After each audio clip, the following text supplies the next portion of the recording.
Saya akan mengajukan 2 pertanyaan saja sebelum saya menyampaikan firman Tuhan. Yang pertama adalah, berapa banyak Bapak Ibu yang ikut ibadah ini Anda sudah berumah tangga? Angkat tangan.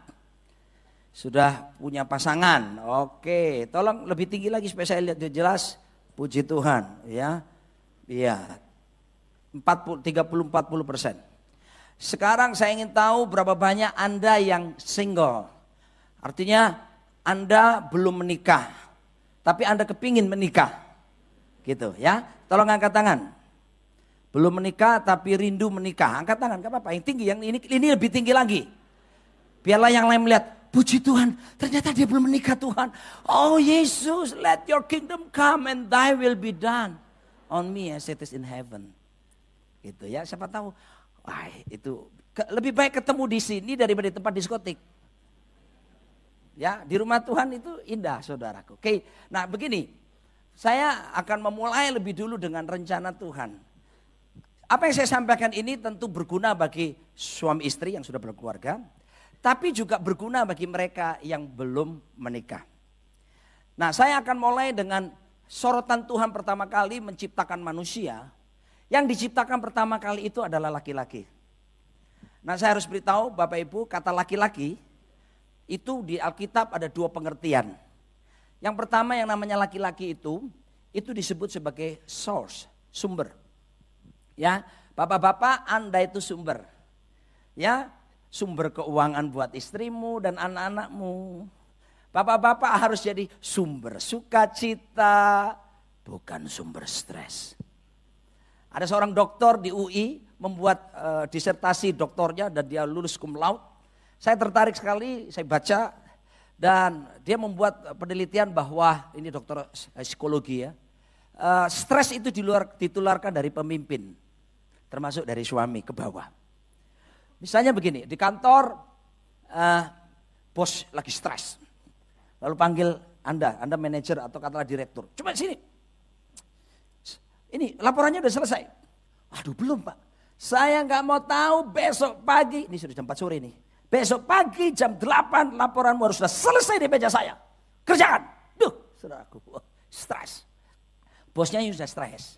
Ditularkan ke pegawainya tadi. Pulanglah dia. Sampai di rumah selalu dalam keadaan stres ini. Biasa istri menyambutkan. Hai sayang gimana kerjanya. Udah jangan banyak bacot. Istrinya belum. Ngapain? Ini sesuatu yang biasanya saya lakukan tiap sore. Dan kemudian karena istrinya dilukai dengan kata-kata jangan banyak bacot tadi, terlukalah dia, pergi ke kamar. Dan di kamar tuh dia duduk merenung di depan kaca toilet. Anaknya datang, mami bantuin bikin PR dong, sulit ini. Kerja sendiri. Nah tuh saudara. Anak juga, lo mami kenapa sih mami? Anaknya sekarang yang terluka. Anaknya pergi ke kamarnya, duduk di meja belajarnya. Jam 5 sore, di mana waktu mandi biasanya, pembantu datang. Nyo, mandi nyo, gua gak mau mandi. Pembantunya sekarang yang dilukai. Lalu pembantunya ke dapur. Kenapa ya? Si Nyo ini biasanya jam 5 memang waktunya mandi. Sampai di dapur pembantunya merenung. Pembantu sekarang kan dikasih televisi di depan, di dapur masing-masing kan. Dia lihat televisi tapi tidak konsen. Si Blacky datang minta makan. Blacky ditendang. Kaing. Blacky kalau bisa ngomong, gimana jatah gua setiap sore makan kan? Blacky lari pergi ke tetangga dan dia gigit tetangga. Dimulai dari pemimpin. Menular stresnya. Sampai anjing, sampai tetangga. Silakan bikin cerita selanjutnya. Meneruskan cerita itu. Nah, saudaraku dikasih Tuhan. Oleh sebab itu kita akan melihat bagaimana Tuhan itu membentuk laki-laki. Karena laki-laki itu sumber loh. Coba ibu-ibu, suami, kasih tahu istri, kasih tahu istri suamimu. Bilang gini, sayang kamu sumber loh. Kasih tahu sayang, sumber lo. Ingat lo ya, sumber itu ada 2 jenis. Sumber yang sehat, airnya bagus, atau sumber yang lainnya. Saya berdoa semua pria-pria yang ada di nafiri Allah, sumber yang sehat. Sedap. Wih, tepuk tangan langsung. Haleluya. Tapi arti kedua dari laki-laki, itu abah. Kita katakan dalam bahasa yang dipakai oleh orang-orang Yahudi, abah. Kata Abba itu menunjukkan function, fungsi. Abba itu artinya foundation, dasar. Saya yakin semua orang percaya dengan saya bahwa dalam struktur bangunan bagian yang paling penting itu fondasinya. Setuju? Termasuk gedung ini. Bayangkan kalau gedung ini fondasinya cuma 10 cm, saudaraku. Atau Anda lari lompat-lompat tadi. Maka terdengar berita selamat malam. Artinya saudaraku bisa terjadi ambles ke bawah ataupun keruntuhan. Jadi fondasi itu penting sekali. Suami, Anda itu fondasi. Anda harus ingat. Maaf saya harus ngomong ya. Saya harus ngomong ini. Laki-laki Anda didesain untuk menahan beban. Ulangi. Laki-laki Anda didesain untuk menanggung beban. Dan statement yang kedua. Wanita, Anda tidak didesain untuk menanggung beban. Ulangi, wanita, Anda tidak didesain untuk menanggung beban.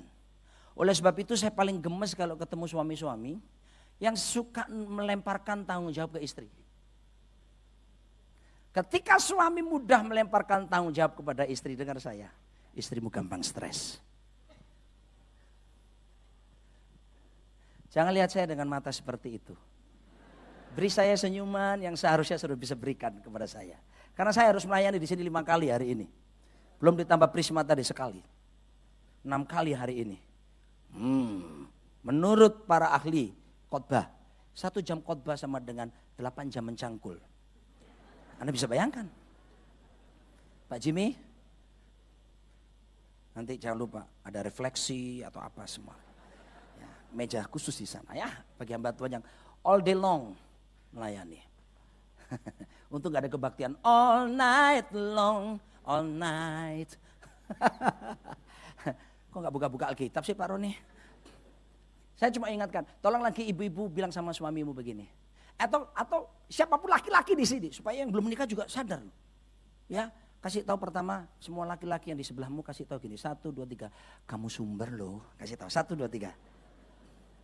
Nah, yang kedua kasih tahu dia begini, kamu fondasi loh, gitu.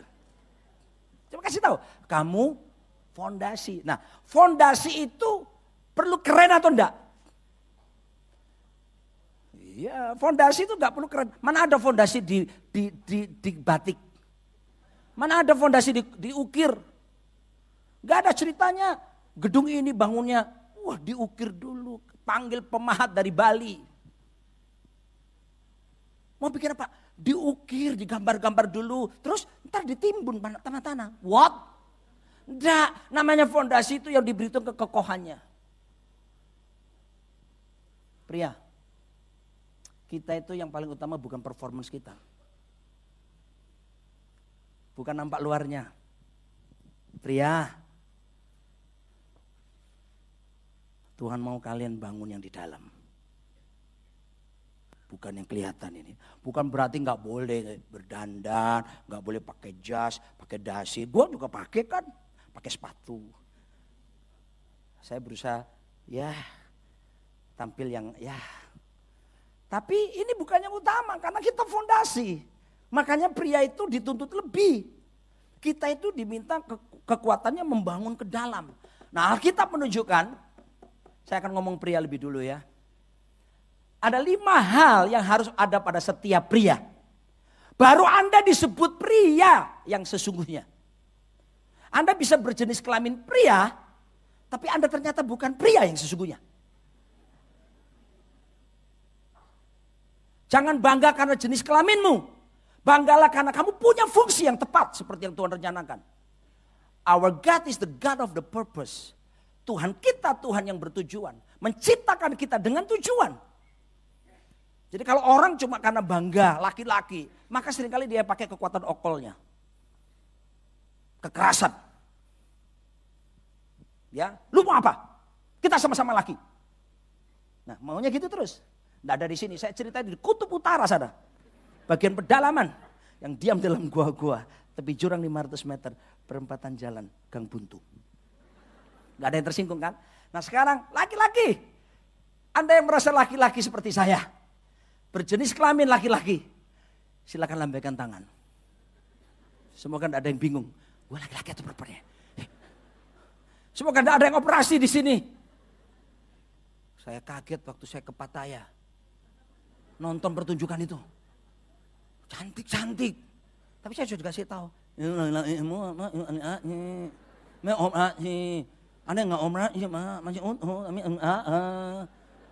Selesai pertunjukan di situ saudaraku. Diajaklah kita keluar kan. Suruh foto-foto. Cantik saudaraku. Tapi saya tahu persis. Karena ini bukan perempuan. Jadi saya lihat cantik di sininya. Cuma di sini aneh. Nggak bisa di... Makanya sekarang kalian pria-pria kalau jatuh cinta sama perempuan mesti kenali baik-baik. Ternyata bukan perempuan. Operasi. Oke, karena Tuhan cuma ciptakan awalnya itu 2 jenis. Adam dan Hawa, tidak ada yang lain. Adam and Eve, and not Steve. Setuju ya? Oke, kita lihat laki-laki bagaimana yang Tuhan mau. Oh, haleluya. Kalau itu suamimu di sebelahmu, Tuhan aku berdoa. Berikan dia telinga yang mendengar. Apa yang dikatakan roh kepadanya. Supaya dia memenuhi apa yang kau mau. Kalau sebelahnya itu pacarmu juga katakan yang sama. Kalau itu kau pria-pria yang belum punya pacar, belum apa, tenanglah Tuhan. Isi aku dengan kebenaranmu. Supaya aku siap sampai waktunya nanti. Aku berjumpa dengan seorang penolong yang sepadan. Sadar. Kecuali yang Tuhan aku mau jadi pastor.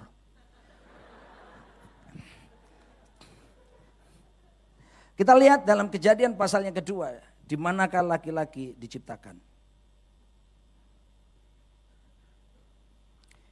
Ayat ke-8 Kejadian pasal 2. Kita baca ya.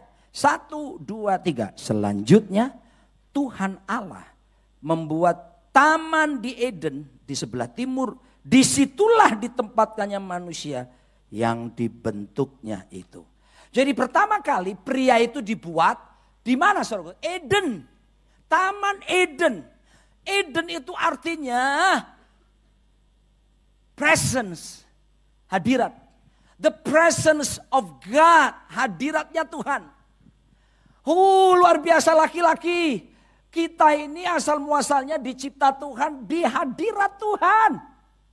Nah, laki-laki yang disebut laki-laki yang sesungguhnya, kalau memenuhi kriteria yang pertama ini. Kriteria yang pertama adalah laki-laki itu suka hadirat Tuhan.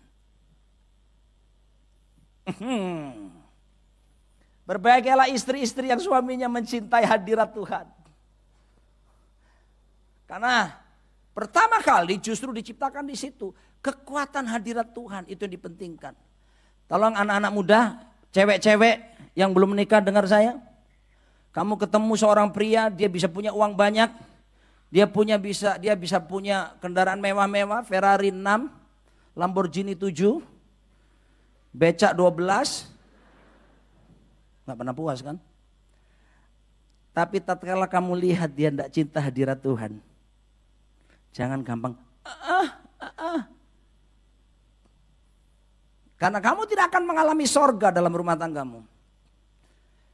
Malah sebaliknya yang saya jumpai di Jakarta ini, mengalami kekerasan dalam rumah tangga. Dilukai bukan dengan fisiknya, tapi dengan perkataan. Dijajah istrinya dengan perkataannya. Tidak ada di sini, di luar gedung ini. Oh saudaraku dikasih cinta hadirat Tuhan. Ini penting suami-suami. Karena Anda berasal dari situ. Cewek-cewek kalau ketemu cowok ketika pujian penyembahan seperti tadi. Cuma gini. Udahlah gak usah banyak-banyak mikir panjang.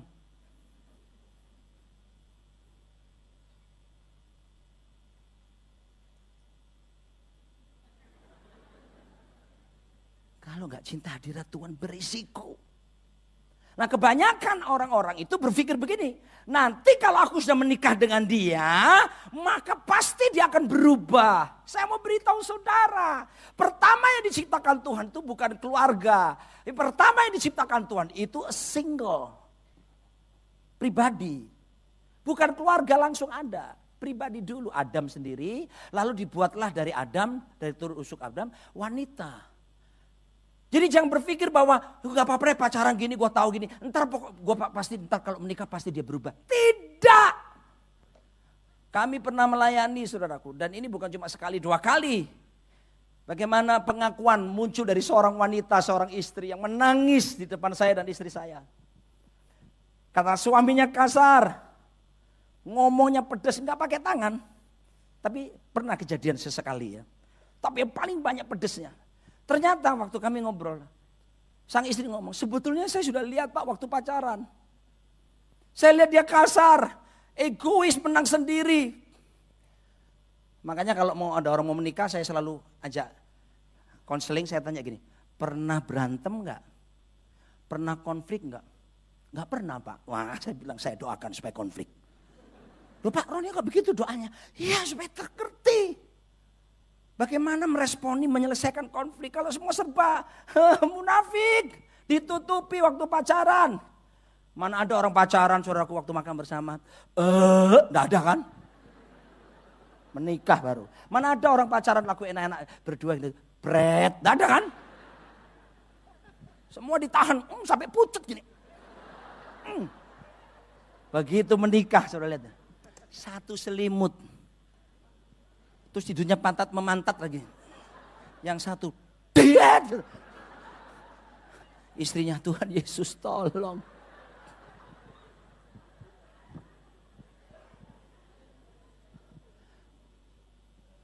Jadi jangan berpikir bahwa nanti itu akan beres selesai kalau sudah menikah. Tidak. Biar dia selesai dulu pada waktu dia masih single itu. Dalam keadaan dia sendiri. Lihat dulu. Makanya kriteria ini jangan buat main-main. Saya mau bilang sama semua cewek yang belum menikah. Kriteria nomor 1 ini jangan anggap ringan. Saya 21 tahun melayani dalam urusan keluarga. Dan saya temukan ada banyak ibu-ibu menangis. Karena sudah tahu sebelum menikah. Suaminya, calon suaminya gak suka hadirat Tuhan. Terpaksa dinikahin. Kadung cinta. Saya mau beritahu saudara. Membangun rumah tangga gak cukup cuma cinta.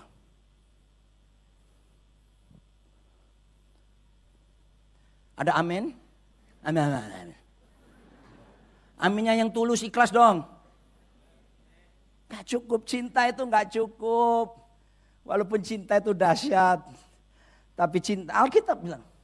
Nanti ibadah yang jam berapa? 1 ya habis ini ya. Saya akan lanjutkan. Membangun bahtera rumah tangga. Saya kasih bocoran sedikit. Amsal 24 ayat 3. Bocoran sedikit ya. Amsal 24 ayat 3. Tolong diciptakan teknologi yang waktu pendeta ngomong, hamba Tuhan ngomong langsung keluar. Set ayatnya gitu. Langsung dicari sama Bill Gates Anda. Benar, masuk di semua program Android maupun Apple maupun BlackBerry. Kaya. Ya kan? Semoga ini menginspirasi mereka yang ngerti IT. Ya kan? Wah, pulang otak-atik. Wih, bisa. Set. Amsal 24 ayat yang ketiga. Set keluar. Wah. Kalau kaya jangan lupa saya ya. Jangan lupa Tuhan maksud saya. Loh, ayo dong ditayangkan Amsal 24 ayat 3. Aduh. 1, 2, 3 baca. Dengan hikmat rumah didirikan, dengan kepandaian itu ditegakkan. Ya, ini bicara rumah tangga. Dengan pengertian kamar-kamar diisi dengan bermacam-macam harta, benda yang berharga dan menarik. There is no love at there.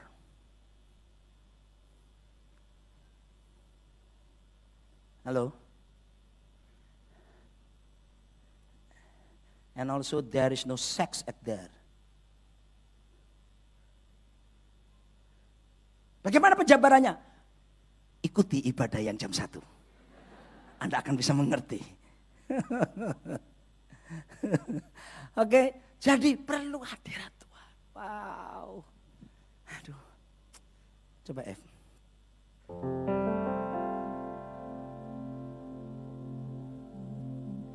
Ku bersyukur atas kebaikan-Mu yang telah ku terima dari-Mu.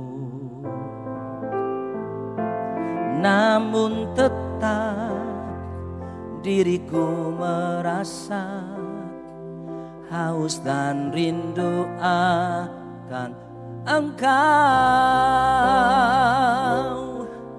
Ku mau selalu cari wajah-Mu. Ini nyanyian Daud. Rindukan hadirat-Mu.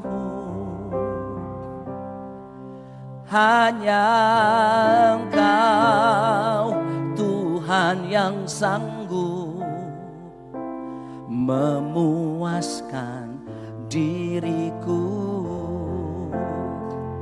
Diam di rumah-Mu seumur hidupku, menyaksikan dan nikmati kebaikan-Mu, menyembah-Mu Tuhan dan melayani-Mu. Tuhan, itulah kesukaanku.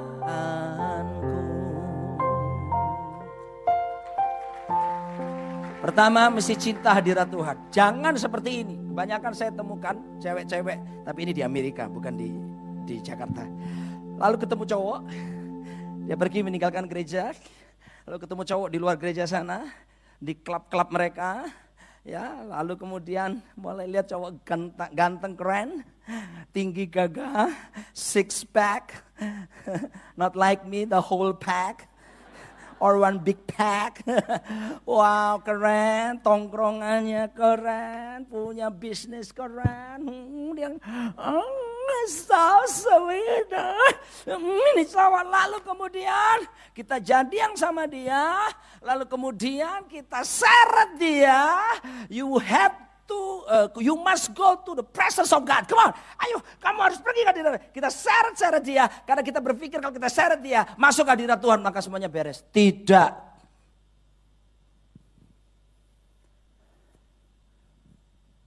Cewek-cewek, lebih baik terlambat menikah dan mendapatkan pasangan yang tepat daripada terlalu cepat tapi kamu salah mendapatkannya.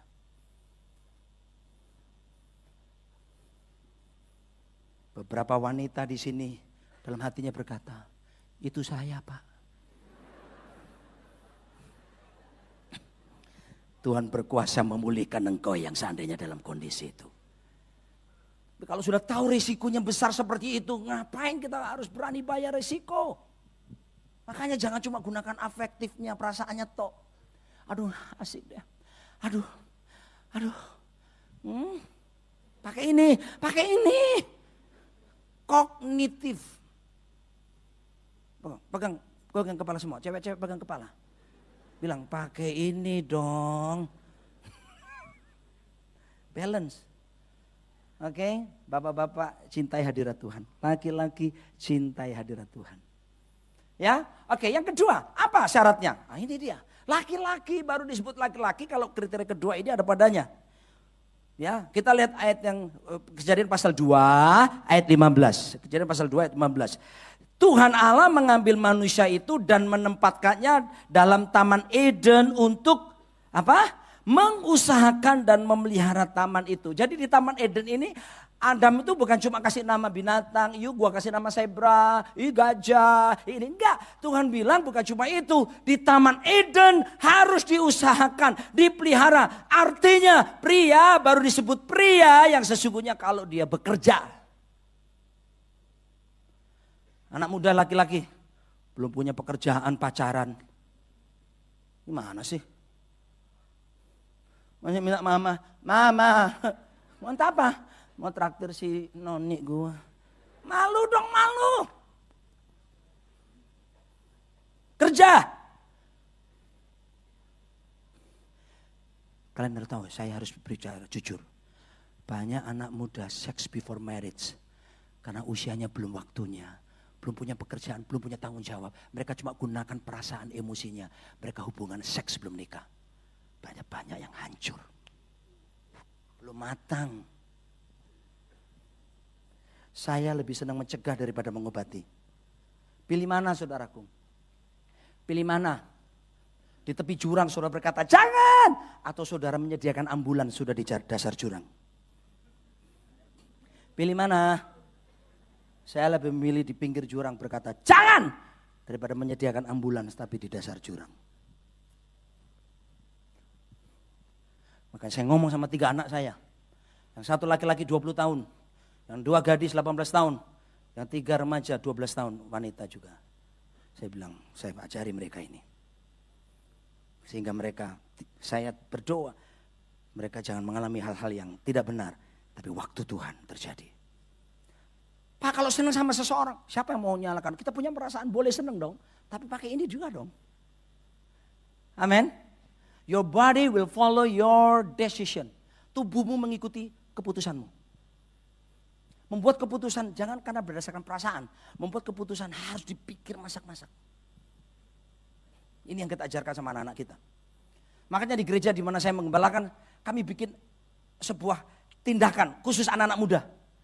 Bukan cuma no sex before marriage. No kissing before marriage. Tanpa ciuman bibir sebelum menikah.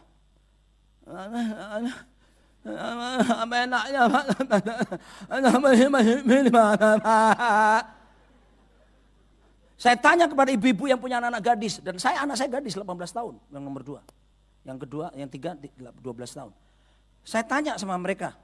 Setuju gak kalau misalnya anak gadismu pacaran dan tidak berciuman bibir? Ibu-ibu 100% waktu saya tanya bilang setuju. Karena mereka tahu ketika mereka waktu masih gadis dulu dimanfaatkan sama cowoknya. Dan saya bersyukur beberapa pasangan di tempat kami berhasil Pak. Anak-anak muda pacaran. Saya mentori mereka. Dan saya bimbing pranikah mereka. Saya langsung turun untuk bimbingan pranikah. Why? Karena saya harus siapkan pernikahan yang benar. Gak asal cuma perasaan cinta. Tanggung jawab saya sebagai pemimpin. Saya harus pastikan mereka menikah. Siap! Saya pernah membuat, anak mau menikah, saya bilang gini, kalian belum waktunya ini. Setelah konseling dengan saya, tunda pernikahanmu. Saya punya ngomong, tapi itu terserah orang tuanya kan. Tapi saya mengatakan, kalian belum siap, tunda. Karena kalau enggak bahaya. Saya bertemu banyak saudaraku, di luar sini, di sini semua baik. Sudah menikah, hancur hidupnya. Mereka bilang neraka rumah tangga saya Pak. Apakah itu rencana Tuhan? Tidak. Tuhan mau surga nyata dalam rumah tanggamu. Surga tidak jauh, surga dalam keluarga kita. Amin. Yes. Oke, jadi mesti kerja. Ya, halo pria, kerja. Makanya pria itu paling stres kalau enggak punya kerjaan. Ibu-ibu ketika suamimu di PHK, jangan gini, apa ya lu, gimana sih, jangan. Bilang sama dia, sayang aku ngerti keadaanmu sekarang. Jangan khawatir walaupun kamu di PHK. Aku di belakang kamu, aku support kamu. Gitu dong. Jangan bilang laki gue memble. Waktu saudara bilang, apa ya lu, saudaraku, dia bisa stres. Maaf saudaraku, ini yang banyak saya baca di media, di buku-buku tentang seks. Sampai akhirnya disfungsi. Karena disepelekan istrinya.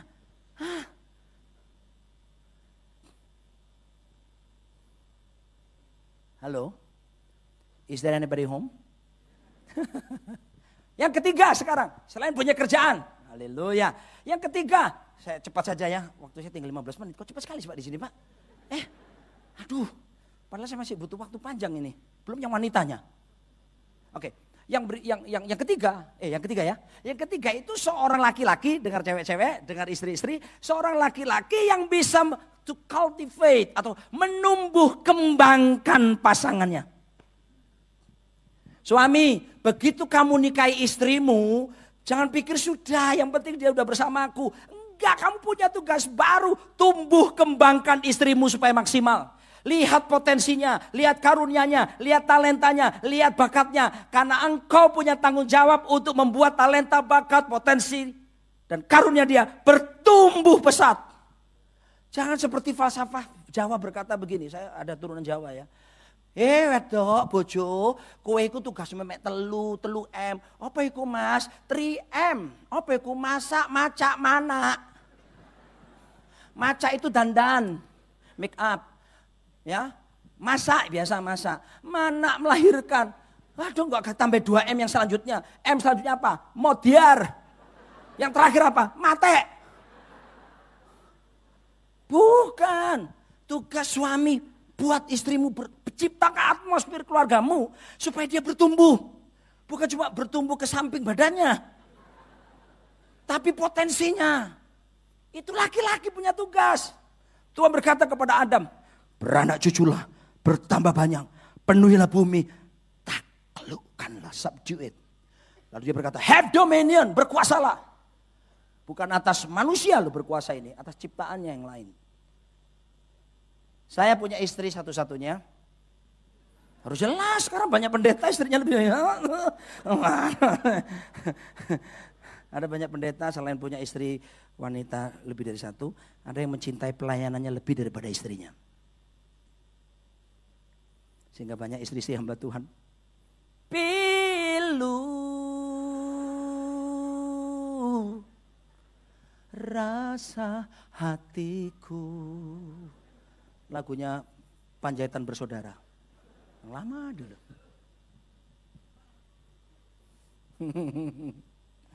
Saudaraku, harus menumbuh kembangkan. Istri saya, itu waktu saya pacaran sama dia, terus saya nikahi, pemalu. Beda dengan suaminya. Nggak usah tertawa.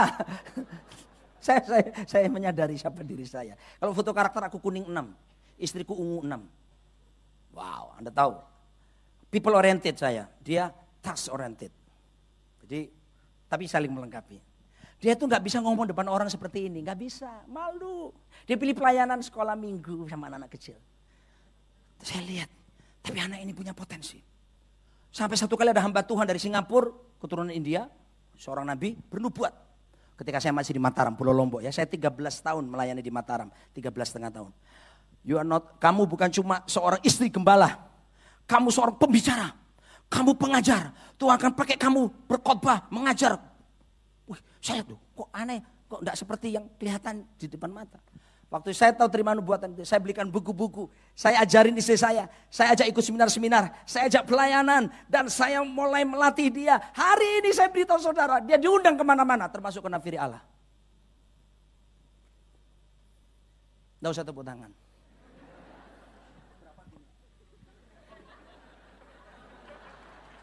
Enggak loh, saya enggak. Bukan itu yang saya. Tapi tugas suami.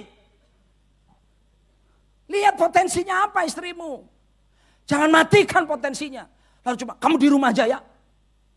Tidak, saudara. Semua laki-laki saya lihat para suami menahan nafas. Biasa aja nafasnya santai. Biasa, enggak usah.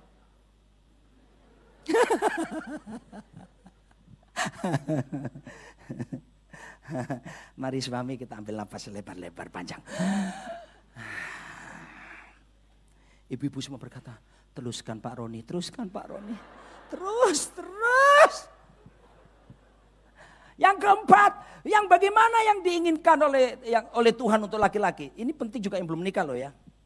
Pria yang bagaimana yang seharusnya Tuhan inginkan dan Tuhan sudah siapkan sebelum semuanya penciptaan, maksud saya wanita sebelum wanita diciptakan. Yang keempat adalah seorang laki-laki yang melindungi pasangannya. Protection. Melindungi. Dengar, jangan kesusu pikiran yang lain. Lihat ke saya dulu. Lindungi bukan cuma fisiknya, badannya. Lindungi perasaan istrimu. Lindungi batin istrimu. Itu tugas suami. Di kota lain di luar Jakarta. Dilindungi badannya. Tapi disakiti hatinya. Istri bilang, kalau cuma itu mah banyak. Gue bisa dapetin Thor. Gue bisa dapetin Spider-Man. Gue bisa dapetin siapa tuh? Iron Man.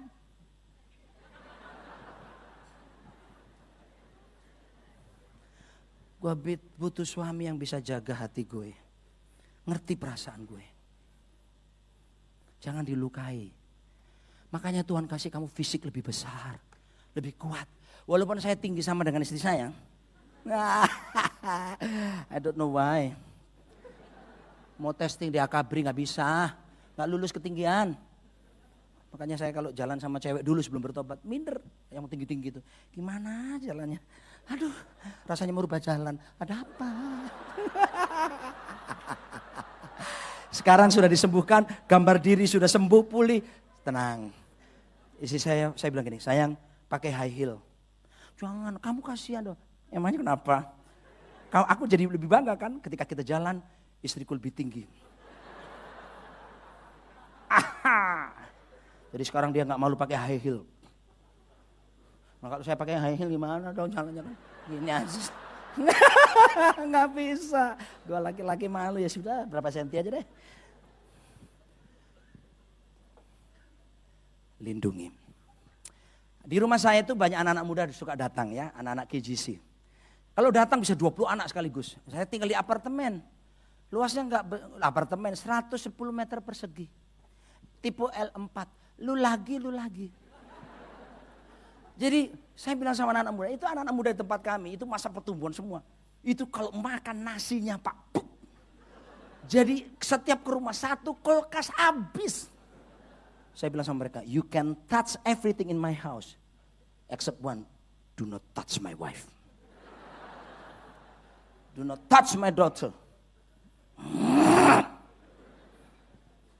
Tapi saya gak melindungi cuma fisik istri saya. Saya melindungi hatinya. Saya jaga. Jadi ketika saya lihat wajahnya sudah berubah. Ngomongnya sama saya jawabnya pendek-pendek. Saya cepat cari ke kamar dia. Bukannya untuk itu loh ya. Banyak suami saya gak lihat isi hati istrinya. Aduh. Lalu membangun hubungan dengan istri. Saya berapa banyak ibu-ibu datang kepada kami.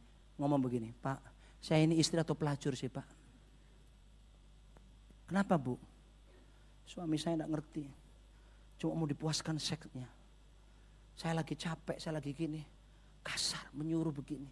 Suruh minta lakukan gaya ini, gaya itu. Suami, kalau kamu bereskan hati perasaannya, mau minta gaya apapun,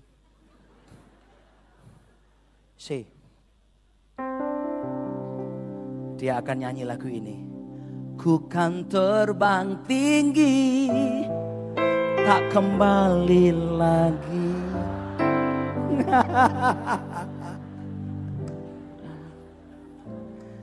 Ibu-ibu berkata amin. Takut sebelahnya. Ibu-ibu berkata amin.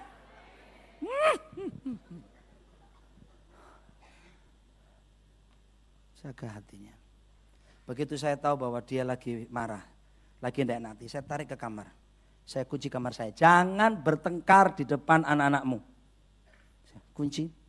Saya bilang, sayang, kamu ada sesuatu ya dengan saya? Enggak. Perempuan biasa gitu kan? Enggak, jujur sayang. Kamu ada sesuatu. Baru dia ngomong, ya tadi siang waktu jam ini peristiwa ini, bisa ingat jam menit. Kalau perlu ditambah detik itu perempuan. Kenapa sayang? Kamu ngomong kasar, aku terluka. Ngomong apa aku? Kamu sebutkan ini. Aduh sayang, sorry sayang. Ini saya besar di Surabaya. Aku besar di Surabaya. Jadi orang Surabaya itu suka ceplas-ceplos saudaraku. Saya bilang, I'm so sorry my baby. Aku minta maaf, aku gak bermaksud. Begitu saya bilang, aku maaf. Dari wajah yang tegang langsung dia gini. Gak apa-apa kok. Perempuan. Wanita. Dia sedang menunggu suaminya mau merendahkan diri untuk minta maaf. Banyak suami di kutub selatan sana. Gak mau dia rendahkan diri. Dia udah tahu salah. Dia bilang pantang gue laki-laki minta maaf. Ntar gue direndahkan. Alkitab gak mengajar begitu suami. Kalau kamu yang salah datang sama istrimu. Matius 5 ayat 23, 24, 25. Yesus berkata. Kalau kamu datang beribadah kepadaku, mempersembahkan korban, lalu kamu teringat ada sesuatu yang gak beres dengan saudaramu atau istrimu atau siapapun, jangan teruskan ibadahmu, tinggalkan persembahanmu di situ, titip ya, bereskan hubunganmu, baru kembali beribadah. Itu yang Yesus ajarkan. That's the kingdom standard. Banyak orang gak peduli di gereja. Haleluya, gimana sih?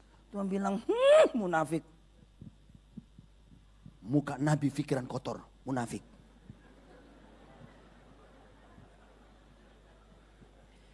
Banyak orang kalau udah di gereja mana ada yang tahu saudara. Maaf, di mimbar pun saudara juga gak tahu saya persis kan. Yang tahu istri saya. Saya bisa bersandiwara di sini, bisa. Kita semua orang bisa di sini. Tapi di hadapan Tuhan kita tidak bisa bersandiwara. Jadi, nomor 4 tadi apa? Ulangi. Pertama, yang suka hadirat Tuhan. Yang kedua, kerja. Yang ketiga, menumbuh kembangkan pasangannya. Yang keempat, melindungi. Bukan cuma fisiknya, perasaannya, batinnya. Yang kelima, Kejadian pasal yang kedua ayat 16, 17, 18. Oke. Tinggal 3 menit rek. Oke. Kita lanjutkan yang jam 1 nanti ya. Haleluya. Silakan Anda turun makan di bawah nanti, cari restoran, bla bla bla. Nanti kita ketemu lagi jam 1. Kecuali kalau ada yang kegiatan seperti mau main dakon. Kan kalau orang kota kan golf. Kita sih di daerah dakon. Jakarta punya cerita. Kita baca. Ayo dek. Baca semua sama-sama. 1, 2, 3. Lalu Tuhan Allah memberi perintah ini kepada manusia. Laki-laki itu ya. Male. Not female at there. Semua pohon dalam taman ini boleh kau makan buahnya dengan bebas. 17. Tetapi pohon pengetahuan tentang yang baik dan yang jahat itu janganlah kau makan buahnya. Sebab pada hari engkau memakannya pastilah engkau akan mati. Baru ayat 18 muncul. Lalu Tuhan Allah berfirman, tidak baik kalau manusia itu seorang diri saja. Aku akan menjadikan penolong baginya yang sepadan dengan dia. Dengar, kriteria yang kelima, laki-laki yang bagaimana yang Tuhan inginkan. Disebut laki-laki yang sesungguhnya. Yang kelima adalah laki-laki. Pada waktu Tuhan berfirman kepada Adam tadi, Hawa belum ada bukan? Hawa belum diciptakan bukan? Belum.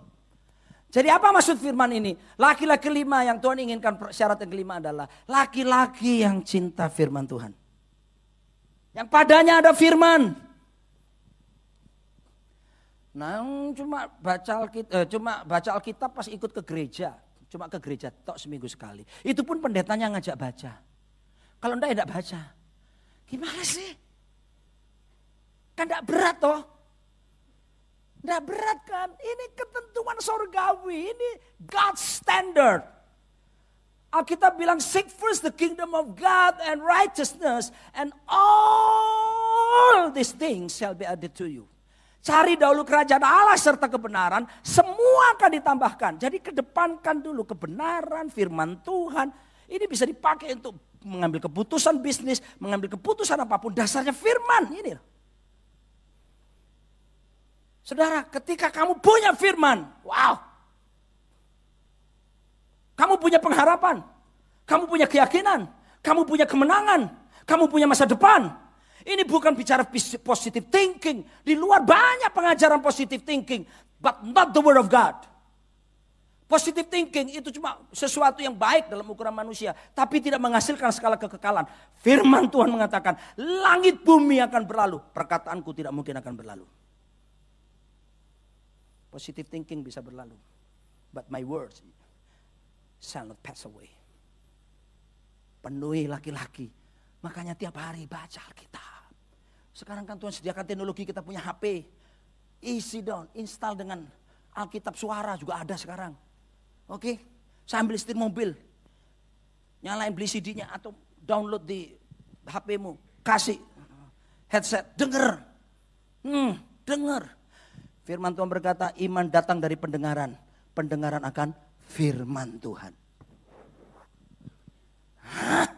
Kalau ini terjadi, wow, berbahagialah rumah tangga saudara. Istrimu ketika, Pak ini bagaimana? Tenang sayang. Firman Tuhan berkata, ketika dia khawatir, waduh dolar naik terus nih gimana nih?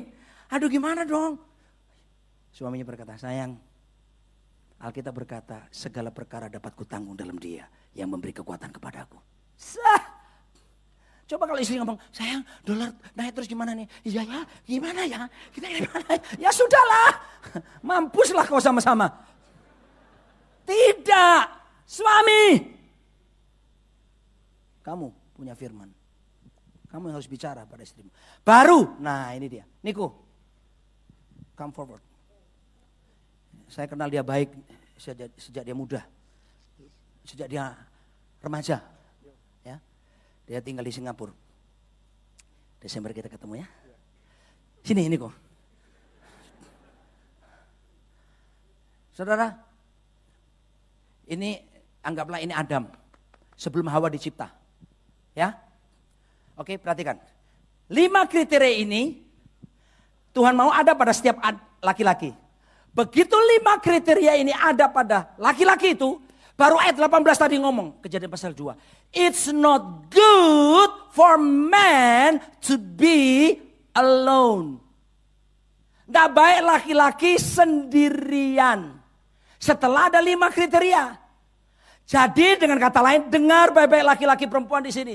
Dengan kata lain, kalau 5 kriteria tadi tidak ada pada diri laki-laki ini, it's good for him to be alone. Halo? Kalau ada laki-laki yang belum bisa sampai 5 ini, ya sudah kamu sendirian aja. Jangan bingung cari pacar. Penuhi kriteria 5 ini. Saya beritahu para laki-laki yang belum menikah, begitu 5 ini ada pada dirimu, dengar saya, maka Tuhan itu pasti, Tuhan itu maha tahu, Tuhan pasti akan ngomong, it's not good for man to be alone. Lalu dibikin tidur.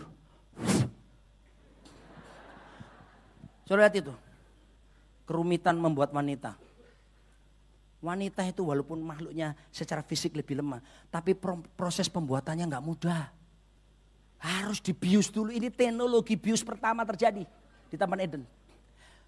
Dibius. Nggak mungkin kan waktu Adam buka mata gini terus Tuhan bilang gini, aku ambil rusukmu ya Adam. Adam makan gini, jangan Tuhan, jangan. Lari-lari kejar-kejaran sama Tuhan, nggak apa-apa.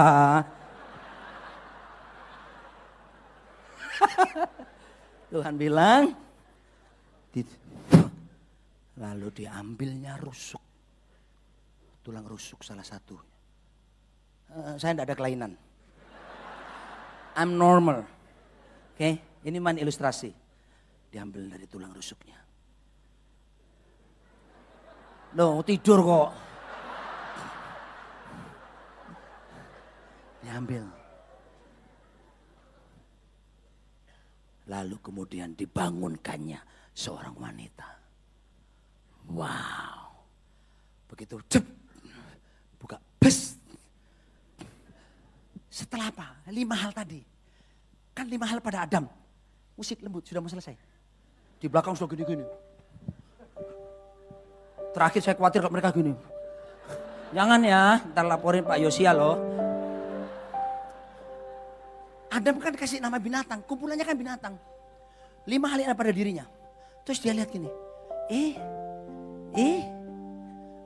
kok berbulu? Bukan, gak cocok buat gue. Monyet. Dia bilang lagi, menggemaskan, lucu, menyenangkan. Tapi kok,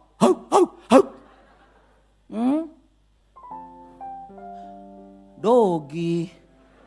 Enggak cocok. Sudah tahu? Siapa yang punya inisiatif? Siapa yang punya inisiatif? Tuhan. Bukan Adam.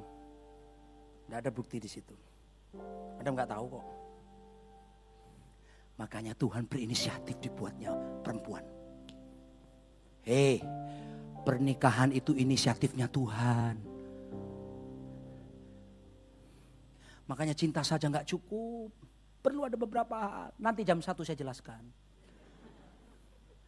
Dah, waktu Hawa sudah selesai. Kamu bawa kekasihmu ke sini? Enggak. Aduh. Saya mau ilustrasikan gimana dong. Masa saya, Niko nggak bisa kan? Sudah. Anggaplah ini ada wanita di sini, kekasihnya dia, Hawa tadi. Begitu kamu buka mata, dibawa dia ke kamu. Dia akan nyanyi, You are the flesh of my flesh, bone of my bone. Nggak tahu? Aduh, belum bertobat waktu itu ya.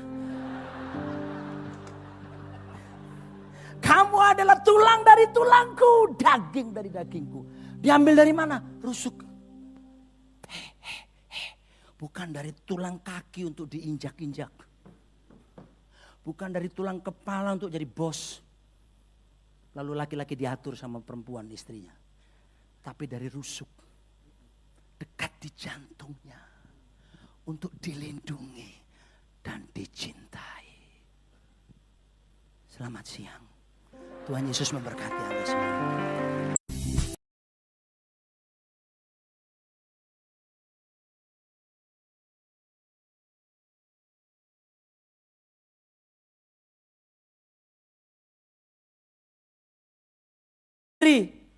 Lihat dulu, makanya kriteria ini jangan buat main-main.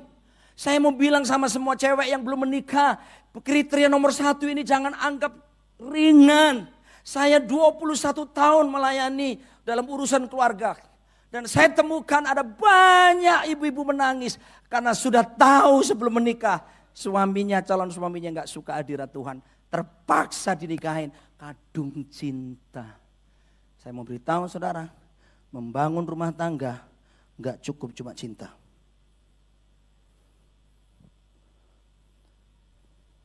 Ada amin? Amin, amin, amin. Aminnya yang tulus, ikhlas dong. Gak cukup, cinta itu gak cukup. Walaupun cinta itu dahsyat. Tapi cinta, Alkitab bilang. Nanti ibadah yang jam berapa? 1 ya habis ini ya. Saya akan lanjutkan. Membangun bahtera rumah tangga. Saya kasih bocoran sedikit. Amsal 24 ayat 3. Bocoran sedikit ya. Amsal 24 ayat 3. Tolong diciptakan teknologi yang waktu pendeta ngomong, hamba Tuhan ngomong langsung keluar. Set ayatnya gitu. Langsung dicari sama Bill Gates Anda. Benar, masuk di semua program. Android maupun Apple maupun BlackBerry. Kaya. Ya kan? Semoga ini menginspirasi mereka yang ngerti IT. Ya kan? Wah, pulang otak-atik. Wih, bisa. Set. Amsal 24 ayat yang ketiga. Set keluar. Wah. Kalau kaya jangan lupa saya ya. Jangan lupa Tuhan maksud saya. Loh, ayo dong ditayangkan Amsal 24 ayat 3. Aduh. 1, 2, 3 baca. Dengan hikmat rumah didirikan, dengan kepandaian itu ditegakkan. Ya, ini bicara rumah tangga. Dengan pengertian kamar-kamar diisi dengan bermacam-macam harta, benda yang berharga dan menarik. There is no love at there.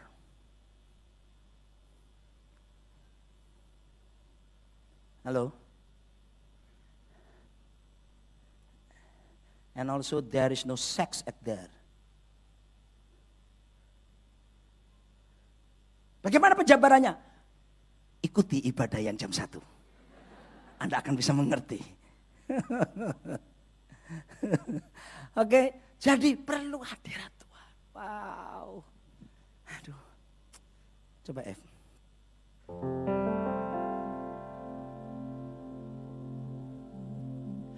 Ku bersyukur atas kebaikan-Mu yang telah ku terima dari-Mu. Namun tetap diriku merasa haus dan rindu akan Engkau. Ku mau selalu cari wajah-Mu. Ini nyanyian Daud. Rindukan hadirat-Mu.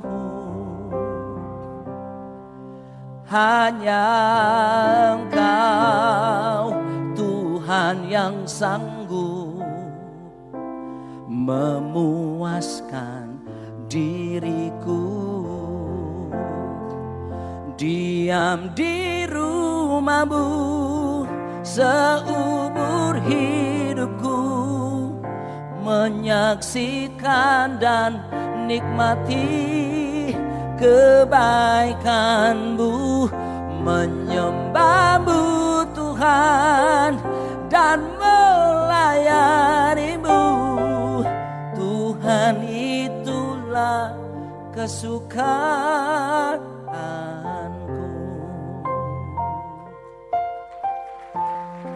Pertama, mesti cinta hadirat Tuhan. Jangan seperti ini. Kebanyakan saya temukan cewek-cewek, tapi ini di Amerika, bukan di Jakarta. Lalu ketemu cowok, dia pergi meninggalkan gereja. Lalu ketemu cowok di luar gereja sana, di klub-klub mereka. Ya, lalu kemudian mulai lihat cowok ganteng keren, tinggi gagah, six pack, not like me the whole pack. Or one big pack. Wow, keren, tongkrongannya keren, punya bisnis keren. Dia so sweet. Ini cowok. Lalu kemudian kita jadian sama dia, lalu kemudian kita seret dia. You must go to the presence of God. Come on, ayo, kamu harus pergi ke hadirat. Kita seret dia, karena kita berpikir kalau kita seret dia masuk ke hadirat Tuhan maka semuanya beres. Tidak.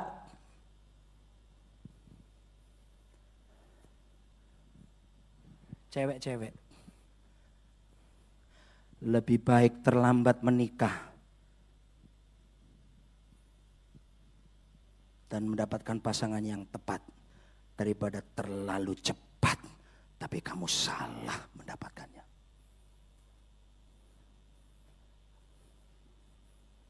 Beberapa wanita di sini dalam hatinya berkata, itu saya, Pak. Tuhan berkuasa memulihkan engkau yang seandainya dalam kondisi itu. Tapi kalau sudah tahu risikonya besar seperti itu, ngapain kita harus berani bayar risiko? Makanya jangan cuma gunakan afektifnya, perasaannya tok. Aduh, asik deh. Aduh. Pakai ini. Kognitif. Pegang kepala semua. Cewek-cewek pegang kepala. Bilang, pakai ini dong. Balance. Oke, bapak-bapak cintai hadirat Tuhan. Laki-laki cintai hadirat Tuhan. Ya, oke. Yang kedua, apa syaratnya? Nah, ini dia. Laki-laki baru disebut laki-laki kalau kriteria kedua ini ada padanya. Ya, kita lihat ayat yang Kejadian pasal 2 ayat 15. Kejadian pasal 2 ayat 15.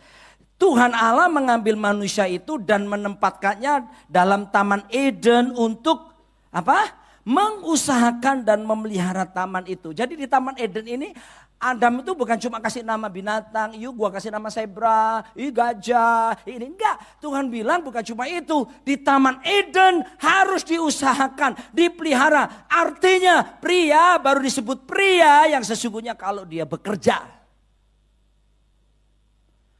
Anak muda laki-laki belum punya pekerjaan, pacaran. Gimana sih? Banyak minta mama, mau apa? Mau traktir si noni gua. Malu dong, malu. Kerja. Kalian harus tahu, saya harus berbicara jujur. Banyak anak muda seks before marriage. Karena usianya belum waktunya. Belum punya pekerjaan, belum punya tanggung jawab. Mereka cuma gunakan perasaan emosinya. Mereka hubungan seks sebelum nikah. Banyak-banyak yang hancur. Belum matang. Saya lebih senang mencegah daripada mengobati. Pilih mana saudaraku? Pilih mana? Di tepi jurang saudara berkata, jangan! Atau saudara menyediakan ambulans sudah di dasar jurang. Pilih mana? Saya lebih memilih di pinggir jurang berkata, jangan! Daripada menyediakan ambulans tapi di dasar jurang. Yang bagaimana yang diinginkan oleh Tuhan untuk laki-laki. Ini penting juga yang belum menikah loh ya. Pria yang bagaimana yang seharusnya Tuhan inginkan dan Tuhan sudah siapkan sebelum semuanya penciptaan, maksud saya wanita sebelum wanita diciptakan. Yang keempat adalah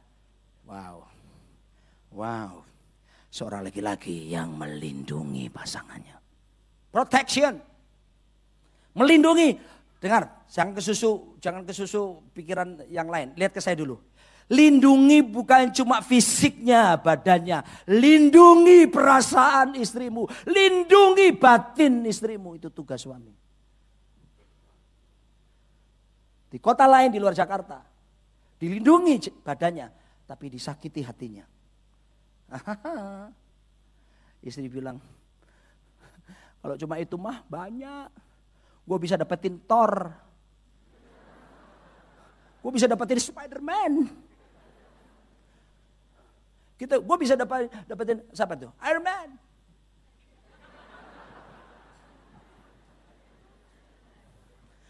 Gue butuh suami yang bisa jaga hati gue. Ngerti perasaan gue. Jangan dilukai. Makanya Tuhan kasih kamu fisik lebih besar. Lebih kuat. Walaupun saya tinggi sama dengan istri saya. I don't know why. Mau testing di Akabri gak bisa. Gak lulus ketinggian. Makanya saya kalau jalan sama cewek dulu sebelum bertobat. Minder yang tinggi-tinggi itu. Gimana jalannya? Aduh rasanya merubah jalan. Ada apa? Sekarang sudah disembuhkan. Gambar diri sudah sembuh pulih. Tenang. Istri saya bilang gini. Sayang pakai high heel. Jangan kamu kasihan dong. Emangnya kenapa? Aku jadi lebih bangga kan ketika kita jalan. Istriku lebih tinggi. Jadi sekarang dia gak malu pakai high heel. Nah kalau saya pakai high heel gimana dong jalan-jalan. Gini aja. Gak bisa. Dua laki-laki malu ya sudah berapa senti aja deh. Lindungi. Di rumah saya itu banyak anak-anak muda suka datang ya. Anak-anak KGC. Kalau datang bisa 20 anak sekaligus. Saya tinggal di apartemen. Luasnya apartemen 110 meter persegi. Tipe L4. Lu lagi. Jadi saya bilang sama anak-anak muda, itu anak-anak muda di tempat kami, itu masa pertumbuhan semua. Itu kalau makan nasinya Pak. Jadi setiap ke rumah satu kulkas habis. Saya bilang sama mereka, you can touch everything in my house. Except one, do not touch my wife. Do not touch my daughter. Tapi saya gak melindungi cuma fisik istri saya. Saya melindungi hatinya. Saya jaga. Jadi ketika saya lihat wajahnya sudah berubah. Ngomongnya sama saya jawabnya pendek-pendek. Saya cepat cari ke kamar dia. Bukannya untuk itu loh ya. Banyak suami saya gak lihat isi hati istrinya. Aduh. Lalu membangun hubungan dengan istri. Saya berapa banyak ibu-ibu datang kepada kami. Ngomong begini, Pak, saya ini istri atau pelacur sih Pak? Kenapa Bu? Suami saya gak ngerti. Cuma mau dipuaskan seksnya. Saya lagi capek, saya lagi gini. Kasar, menyuruh begini. Suruh minta lakukan gaya ini, gaya itu. Suami, kalau kamu bereskan hati perasaannya. Mau minta gaya apapun.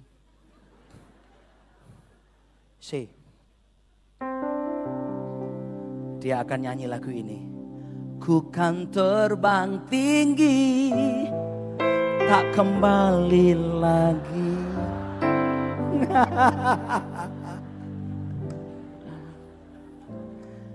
Ibu-ibu berkata amin. Takut sebelahnya. Ibu-ibu berkata amin.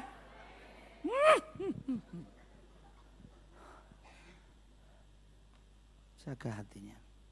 Begitu saya tahu bahwa dia lagi marah, lagi tidak nanti, saya tarik ke kamar. Saya kunci kamar saya. Jangan bertengkar di depan anak-anakmu. Saya kunci.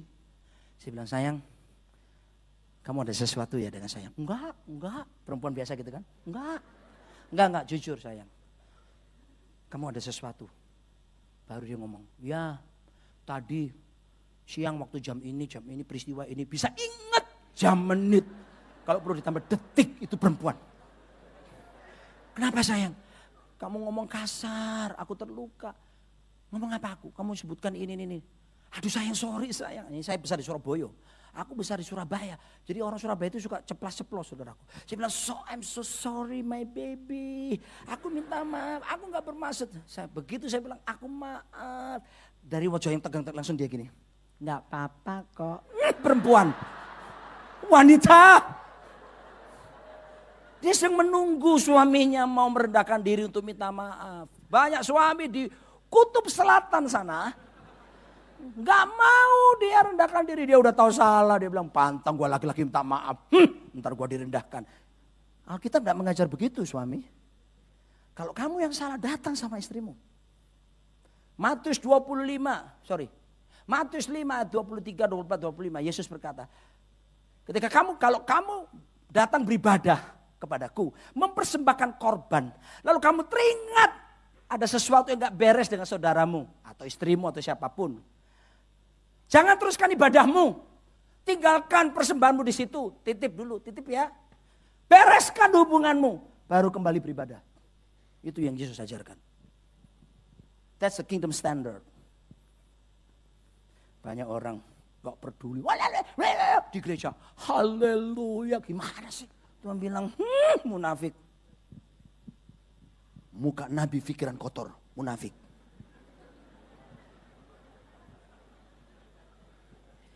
Banyak orang kalau udah di gereja mana ada yang tahu saudara. Maaf di mimbar pun saudara juga nggak tahu saya persis kan. Yang tahu istri saya. Saya bisa bersandiwara di sini, bisa. Kita semua orang bisa di sini. Tapi di hadapan Tuhan kita tidak bisa bersandiwara. Jadi nomor 4 tadi apa? Ulangi. Pertama, yang suka hadirat Tuhan. Yang kedua, kerja. Yang ketiga, menumbuh kembangkan pasangannya. Yang keempat, melindungi bukan cuma fisiknya, perasaannya, batinnya. Yang kelima, Kejadian pasal yang kedua ayat 16, 17, 18. Oke. Tinggal 3 menit, Rek. Oke. Kita lanjutkan yang jam 1 nanti ya. Haleluya. Silakan Anda turun makan di bawah nanti, cari restoran, bla bla bla. Nanti kita ketemu lagi jam 1. Kecuali kalau ada yang kegiatan seperti mau main dakon.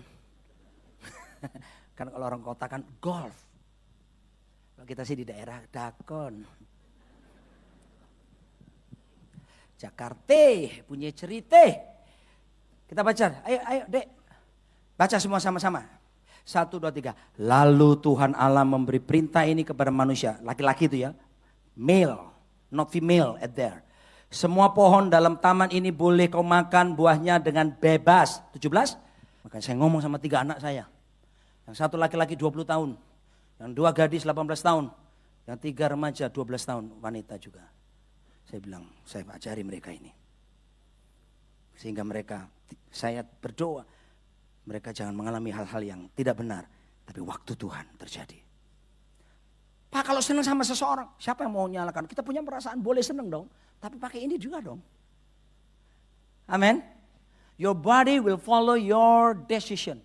Tubuhmu mengikuti keputusanmu. Membuat keputusan jangan karena berdasarkan perasaan. Membuat keputusan harus dipikir masak-masak.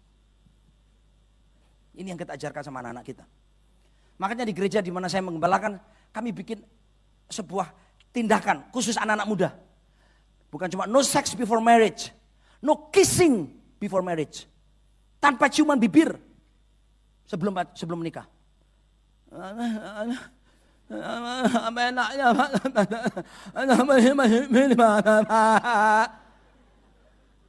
Saya tanya kepada ibu-ibu yang punya anak-anak gadis. Dan anak saya gadis 18 tahun. Yang nomor 2. Yang kedua, yang 3 12 tahun. Saya tanya sama mereka. Setuju gak kalau misalnya anak gadismu pacaran dan tidak berciuman bibir? Ibu-ibu 100% waktu saya tanya bilang setuju. Karena mereka tahu ketika mereka waktu masih gadis dulu dimanfaatkan sama cowoknya. Dan saya bersyukur beberapa pasangan di tempat kami berhasil, Pak. Anak-anak muda pacaran, saya mentori mereka dan saya bimbing pranikah mereka. Saya langsung turun untuk bimbingan pranikah. Why? Karena saya harus siapkan pernikahan yang benar. Gak asal cuma perasaan cinta. Tanggung jawab saya sebagai pemimpin. Saya pastikan mereka menikah. Siap.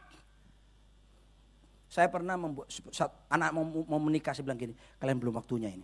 Setelah konseling dengan saya, tunda pernikahanmu. Saya punya ngomong, tapi itu terserah orang tuanya kan. Tapi saya mengatakan, kalian belum siap, tunda. Karena kalau enggak bahaya. Saya bertemu banyak saudaraku di luar sini, di sini semua baik. Sudah menikah, hancur hidupnya. Mereka bilang neraka rumah tangga saya, Pak.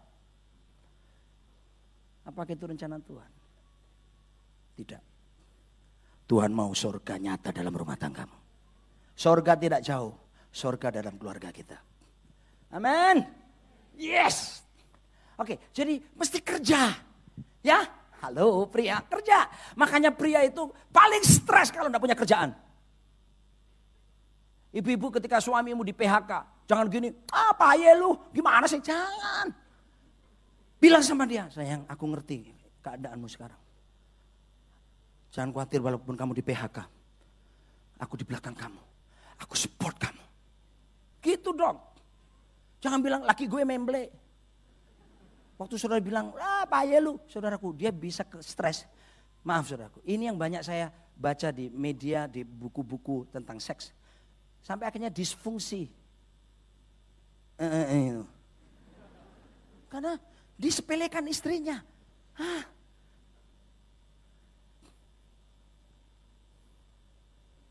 Halo? Is there anybody home? Yang ketiga sekarang, selain punya kerjaan. Haleluya. Yang ketiga, saya cepat saja ya. Waktu saya tinggal 15 menit. Kok cepat sekali Pak di sini Pak? Aduh. Padahal saya masih butuh waktu panjang ini. Belum yang wanitanya. Oke. Yang ketiga ya. Yang ketiga itu seorang laki-laki, dengar cewek-cewek, dengar istri-istri, seorang laki-laki yang bisa to cultivate atau menumbuh kembangkan pasangannya. Suami, begitu kamu nikahi istrimu, jangan pikir sudah, yang penting dia udah bersamaku. Enggak, kamu punya tugas baru, tumbuh kembangkan istrimu supaya maksimal. Lihat potensinya, lihat karunianya, lihat talentanya, lihat bakatnya. Karena engkau punya tanggung jawab untuk membuat talenta, bakat, potensi, dan karunia dia bertumbuh pesat. Jangan seperti falsafah Jawa berkata begini, saya ada turunan Jawa ya. Wedok bojo, kowe iku tugas memek telu M. Apa iku Mas? 3M. Apa iku masak, macak, mana? Macak itu dandan, make up. Ya, masak biasa masak. Mana melahirkan. Aduh enggak tambah 2M yang selanjutnya. M selanjutnya apa? Modiar. Yang terakhir apa? Mate. Bukan. Tugas suami buat istrimu ciptakan atmosfer keluargamu supaya dia bertumbuh. Bukan cuma bertumbuh ke samping badannya. Tapi potensinya. Itu laki-laki punya tugas. Tuhan berkata kepada Adam, beranak cuculah, bertambah banyak, penuhilah bumi, taklukkanlah, subdue it. Lalu dia berkata, have dominion, berkuasalah. Bukan atas manusia lo berkuasa ini, atas ciptaannya yang lain. Saya punya istri satu-satunya. Harus jelas, sekarang banyak pendeta istrinya lebih. Ada banyak pendeta selain punya istri wanita lebih dari satu, ada yang mencintai pelayanannya lebih daripada istrinya. Sehingga banyak istri-istri hamba Tuhan. Pilu rasa hatiku. Lagunya Panjaitan Bersaudara. Yang lama dulu.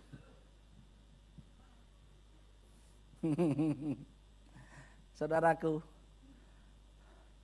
harus menumbuh kembangkan. Istri saya, itu waktu saya pacaran sama dia, terus saya nikahi, pemalu. Beda dengan suaminya. Nggak usah tertawa. Saya menyadari siapa diri saya. Kalau foto karakter aku kuning 6, istriku ungu 6. Wow, Anda tahu. People oriented saya, dia task oriented. Jadi, tapi saling melengkapi. Dia tuh nggak bisa ngomong depan orang seperti ini, nggak bisa, malu. Dia pilih pelayanan sekolah minggu sama anak-anak kecil.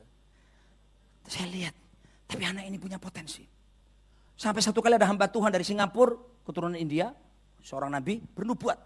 Ketika saya masih di Mataram, Pulau Lombok ya, saya 13 tahun melayani di Mataram, 13,5 tahun. Kamu bukan cuma seorang istri gembala, kamu seorang pembicara, kamu pengajar. Tuhan akan pakai kamu berkhotbah, mengajar. Wih, saya tuh kok aneh, kok enggak seperti yang kelihatan di depan mata. Waktu saya tahu terima nubuatan itu, saya belikan buku-buku, saya ajarin istri saya ajak ikut seminar-seminar, saya ajak pelayanan, dan saya mulai melatih dia. Hari ini saya beritahu saudara, dia diundang kemana-mana, termasuk ke Nafiri Allah. Nggak usah tepuk tangan.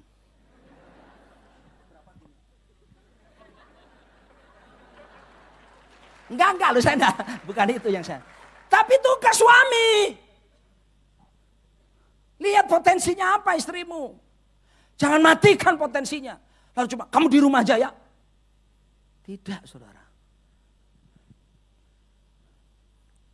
Semua laki-laki saya lihat para suami menahan nafas. Biasa aja nafasnya santai. Biasa, enggak usah.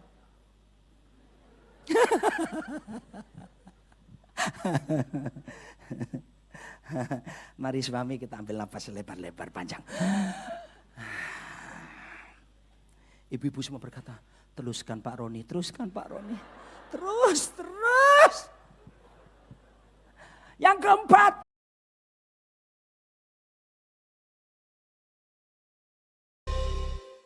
Saya akan mengajukan 2 pertanyaan saja sebelum saya menyampaikan firman Tuhan. Yang pertama adalah, berapa banyak Bapak Ibu yang ikut ibadah ini Anda sudah berumah tangga? Angkat tangan. Sudah punya pasangan. Oke, tolong lebih tinggi lagi supaya saya lihat jelas. Puji Tuhan, ya. Iya. 30-40%. Sekarang saya ingin tahu berapa banyak Anda yang single. Artinya Anda belum menikah, tapi Anda kepingin menikah. Gitu ya. Tolong angkat tangan. Belum menikah tapi rindu menikah. Angkat tangan, gak apa-apa. Yang tinggi, yang ini lebih tinggi lagi. Biarlah yang lain melihat, puji Tuhan, ternyata dia belum menikah Tuhan.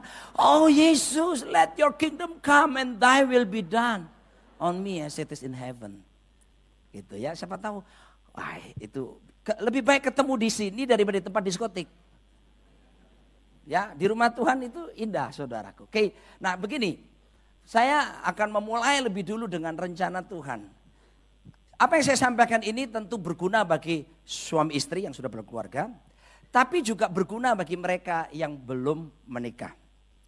Nah, saya akan mulai dengan sorotan Tuhan pertama kali menciptakan manusia. Yang diciptakan pertama kali itu adalah laki-laki.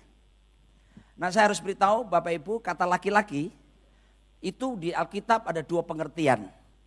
Yang pertama yang namanya laki-laki itu disebut sebagai source, sumber. Ya, bapak-bapak Anda itu sumber. Ya, sumber keuangan buat istrimu dan anak-anakmu.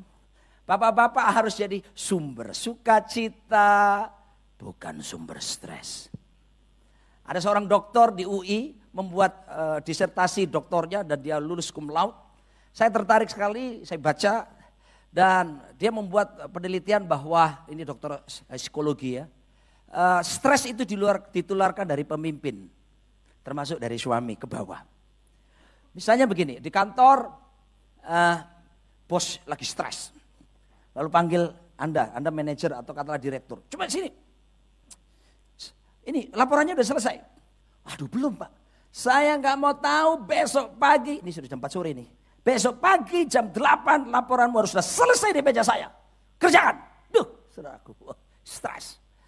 Bosnya sudah stres. Ditularkan ke pegawainya tadi. Pulanglah dia. Sampai di rumah saya dalam keadaan stres ini. Biasa istri menyambutkan. Hai sayang, gimana kerjanya? Udah, jangan banyak bacot. Istrinya belum, ngapain? Ini sesuatu yang biasanya saya lakukan tiap sore. Dan kemudian karena istrinya dilukai dengan kata-kata jangan banyak bacot tadi. Terlukalah dia, pergi ke kamar. Dan di kamar tuh dia duduk merenung di depan kaca toilet. Anaknya datang, mami bantuin bikin PR dong, sulit ini. Kerja sendiri. Nah tuh saudara. Anak juga, lo mami kenapa sih mami? Anaknya sekarang yang terluka. Anaknya pergi ke kamarnya, duduk di meja belajarnya. Jam 5 sore, di mana waktu mandi biasanya, pembantu datang. Nyo, mandi nyo, gua gak mau mandi. pembantunya sekarang yang dilukai. Lalu pembantunya ke dapur. Kenapa ya? Sinyo ini biasanya jam 5 memang waktunya mandi. Sampai di dapur pembantunya merenung. Pembantu sekarang kan dikasih televisi di depan di dapur masing-masing kan. Dia lihat televisi tapi tidak konsen. Si Blacky datang minta makan. Blacky ditendang. Kaing. Blacky kalau bisa ngomong, gimana jatah gua setiap sore makan kan. Blacky lari pergi ke tetangga dan dia gigit tetangga. Dimulai dari pemimpin. Menular stresnya. Sampai anjing, sampai tetangga. Silakan bikin cerita selanjutnya. Meneruskan cerita itu. Nah, saudaraku dikasih Tuhan. Oleh sebab itu kita akan melihat bagaimana Tuhan itu membentuk laki-laki. Karena laki-laki itu sumber loh. Coba ibu-ibu, suami, kasih tahu istri, kasih tahu istri suamimu. Bilang gini, sayang kamu sumber loh. Kasih tahu sayang, sumber loh. Ingat loh ya, sumber itu ada 2 jenis.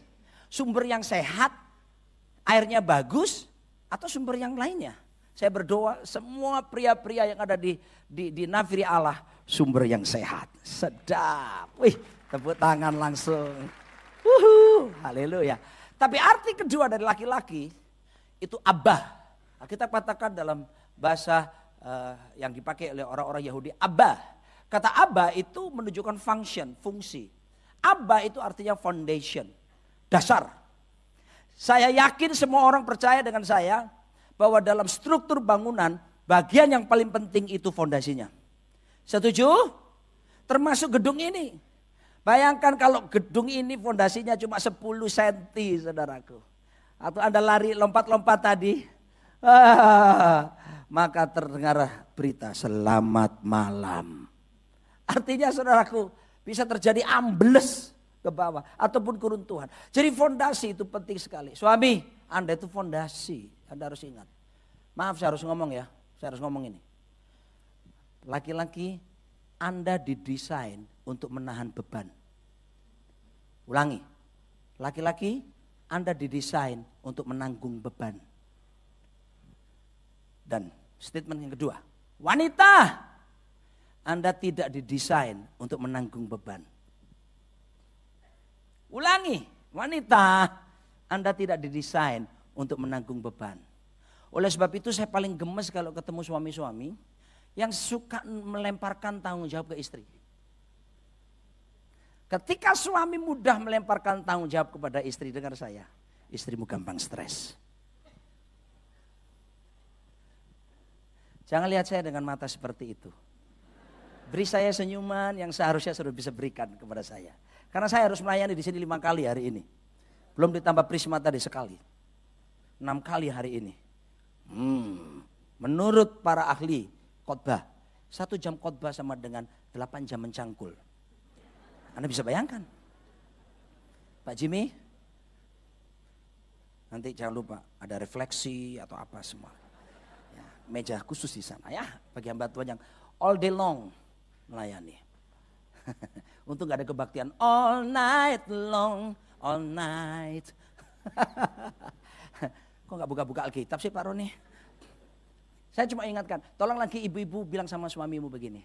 Atau siapapun laki-laki di sini, supaya yang belum menikah juga sadar. Ya, kasih tahu pertama semua laki-laki yang di sebelahmu, kasih tahu gini, 1, 2, 3, kamu sumber loh, kasih tahu 1, 2, 3. Nah, yang kedua kasih tahu dia begini, kamu fondasi loh, gitu. Coba kasih tahu, kamu fondasi. Nah, fondasi itu perlu keren atau enggak? Iya, fondasi itu enggak perlu keren. Mana ada fondasi di batik?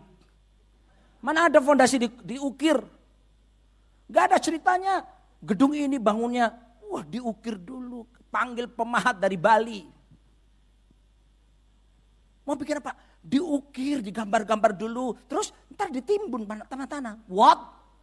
Enggak, namanya fondasi itu yang diberitahu kekokohannya. Pria, kita itu yang paling utama bukan performance kita. Bukan nampak luarnya. Pria, Tuhan mau kalian bangun yang di dalam. Bukan yang kelihatan ini. Bukan berarti gak boleh berdandan, gak boleh pakai jas, pakai dasi. Gue juga pakai kan, pakai sepatu. Saya berusaha ya tampil yang ya. Tapi ini bukan yang utama karena kita fondasi. Makanya pria itu dituntut lebih. Kita itu diminta kekuatannya membangun ke dalam. Nah, Alkitab menunjukkan, saya akan ngomong pria lebih dulu ya. Ada 5 hal yang harus ada pada setiap pria. Baru Anda disebut pria yang sesungguhnya. Anda bisa berjenis kelamin pria, tapi Anda ternyata bukan pria yang sesungguhnya. Jangan bangga karena jenis kelaminmu. Banggalah karena kamu punya fungsi yang tepat seperti yang Tuhan rencanakan. Our God is the God of the purpose. Tuhan kita Tuhan yang bertujuan. Menciptakan kita dengan tujuan. Jadi kalau orang cuma karena bangga laki-laki, maka seringkali dia pakai kekuatan okolnya. Kekerasan. Ya, lu mau apa? Kita sama-sama laki. Nah, maunya gitu terus. Nggak ada di sini. Saya cerita di kutub utara sana. Bagian pedalaman yang diam dalam gua-gua, tepi jurang 500 meter, perempatan jalan Gang Buntu. Nggak ada yang tersinggung kan? Nah, sekarang laki-laki. Anda yang merasa laki-laki seperti saya, berjenis kelamin laki-laki, silakan lambaikan tangan. Semoga tidak ada yang bingung. Gue laki-laki atau perempuan ya? Semoga tidak ada yang operasi di sini. Saya kaget waktu saya ke Pattaya. Nonton pertunjukan itu. Cantik-cantik. Tapi saya sudah kasih tahu.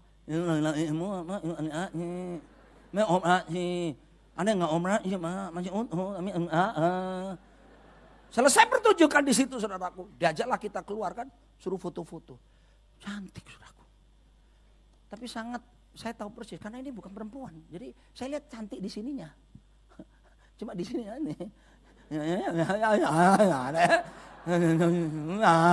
Nggak bisa di. Makanya sekarang kalian pria-pria kalau jatuh cinta sama perempuan mesti kenali baik-baik. Ternyata bukan perempuan. Operasi. Oke, karena Tuhan cuma ciptakan awalnya itu 2 jenis. Adam dan Hawa, tidak ada yang lain. Adam and Eve, and not Steve. Setuju ya? Oke, kita lihat laki-laki bagaimana yang Tuhan mau.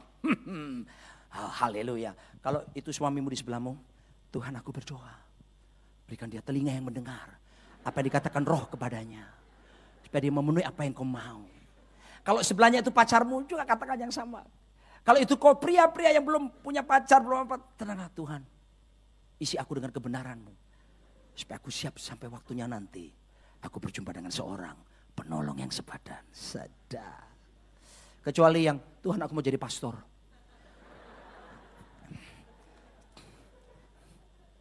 Kita lihat dalam Kejadian pasal yang kedua. Di manakah laki-laki diciptakan. Ayat ke-8 Kejadian pasal 2. Kita baca ya. 1, 2, 3. Selanjutnya Tuhan Allah membuat taman di Eden di sebelah timur. Disitulah ditempatkannya manusia yang dibentuknya itu. Jadi pertama kali pria itu dibuat di mana saudara? Eden. Taman Eden. Eden itu artinya presence. Hadirat. The presence of God, hadiratnya Tuhan. Luar biasa laki-laki. Kita ini asal muasalnya dicipta Tuhan, di hadirat Tuhan. Nah, laki-laki yang disebut laki-laki yang sesungguhnya, kalau memenuhi kriteria yang pertama ini. Kriteria yang pertama adalah laki-laki itu suka hadirat Tuhan. Berbahagialah istri-istri yang suaminya mencintai hadirat Tuhan. Karena pertama kali justru diciptakan di situ. Kekuatan hadirat Tuhan itu yang dipentingkan. Tolong anak-anak muda, cewek-cewek yang belum menikah dengar saya. Kamu ketemu seorang pria, dia bisa punya uang banyak. Dia bisa punya kendaraan mewah-mewah, Ferrari 6, Lamborghini 7, becak 12. Gak pernah puas kan? Tapi tatkala kamu lihat dia tidak cinta hadirat Tuhan. Jangan gampang, Karena kamu tidak akan mengalami sorga dalam rumah tanggamu. Malah sebaliknya yang saya jumpai di Jakarta ini. Mengalami kekerasan dalam rumah tangga. Dilukai bukan dengan fisiknya tapi dengan perkataan. Dijajah istrinya dengan perkataannya. Tidak ada di sini, di luar gedung ini. Oh saudaraku dikasih cinta hadirat Tuhan. Ini penting suami-suami. Karena Anda berasal dari situ. Cewek-cewek kalau ketemu cowok ketika pujian penyembahan seperti tadi. Cuma gini. Udahlah gak usah banyak-banyak mikir panjang.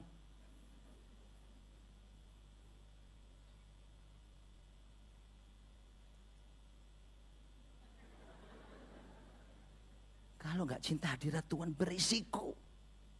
Nah kebanyakan orang-orang itu berpikir begini. Nanti kalau aku sudah menikah dengan dia, maka pasti dia akan berubah. Saya mau beritahu saudara. Pertama yang diciptakan Tuhan itu bukan keluarga.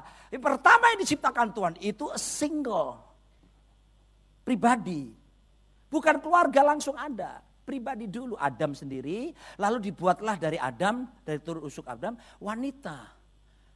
Jadi jangan berpikir bahwa gak apa-apa pacaran gini gue tahu gini. Ntar kalau menikah pasti dia berubah. Tidak. Kami pernah melayani saudaraku. Dan ini bukan cuma sekali 2 kali. Bagaimana pengakuan muncul dari seorang wanita, seorang istri yang menangis di depan saya dan istri saya. Kata suaminya kasar. Ngomongnya pedas gak pakai tangan. Tapi pernah kejadian sesekali ya. Tapi yang paling banyak pedesnya. Ternyata waktu kami ngobrol, sang istri ngomong, sebetulnya saya sudah lihat Pak waktu pacaran. Saya lihat dia kasar, egois, menang sendiri. Makanya kalau mau ada orang mau menikah saya selalu ajak konseling, saya tanya gini, pernah berantem enggak? Pernah konflik enggak? Enggak pernah Pak. Wah saya bilang saya doakan supaya konflik. Loh Pak Roni kok begitu doanya? Iya supaya terkerti. Bagaimana meresponi, menyelesaikan konflik kalau semua serba munafik, ditutupi waktu pacaran. Mana ada orang pacaran saudaraku waktu makan bersama, enggak ada kan? Menikah baru. Mana ada orang pacaran laku enak-enak berdua gitu, bret, enggak ada kan? Semua ditahan, sampai pucet gini. Begitu menikah saudara lihat, satu selimut. Terus tidurnya pantat memantat lagi. Yang satu, diet. Istrinya Tuhan Yesus tolong.